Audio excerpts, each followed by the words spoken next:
4 दिवस नुसता गडगडाट गडगडाट झाला आणि आज बघायला असला पाऊस पडलाच बघा. उन्हाळी पावसाचा थोडा थोडा पडून गेलाय, पण आज थोडा जास्तच पडलाय. 4 दिवस फक्त ढगाळ वातावरण होत होतं आणि गडगडगड होत होतं नुसतं. आणि मग भक्तीच्या पप्पांना आमच्या अशा मिरच्या खूप आवडतात. तळत नाही म्हणजे भाजूनच घेते. तळलेल्या पण होतात, पण तळलेल्या नाही त्यांना आवडत. अशा बघा फक्त मिरच्यामध्ये चिरून घ्यायच्या आणि त्याच्यात मीठ भरायचं थोडंसं आणि मग त्या भाजायच्या. तर चांगलं मीठ एकदम सगळ्या मिरच्यातनी भरलं का नाही म्हणजे तिखट लागत नाही अजिबात, तिखट कमी होतं त्याचं. असं भक्तीने मी सगळ्या मिरच्या एकदम छानपैकी भरून घेतल्या बघा. तिला प्रत्येक कामात पुढं पुढं करायची सवयच असते.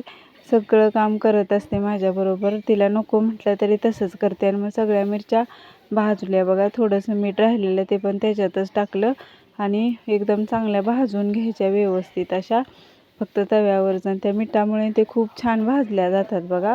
मस्तपैकी अशा भाजल्या का नाही की थोडंसं मग परत त्याच मिठाच्या ताटात बघा पाणी घ्यायचं आणि ते पाणी ओतायचं त्या मिरच्यावरनी आणि झाकण ठेवायचं थोडा वेळ. एकदम छान वाफलतात बघा.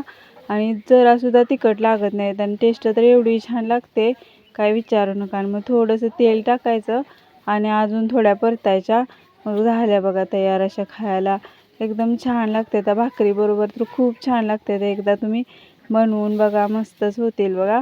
असं कधी लोणच्यापेक्षा हे काहीतरी वेगळं असं समजा आणि बनवा एखाद्या वेळेस. खूप छान होतात बघा. आणि मग आता असं मी जेवायला बसले. पनीर भुर्जी बनवल्या बघा. पनीर भुर्जी, मिरच्या आणि भाकरी एवढा छान बेत आहे. तर चला बाय.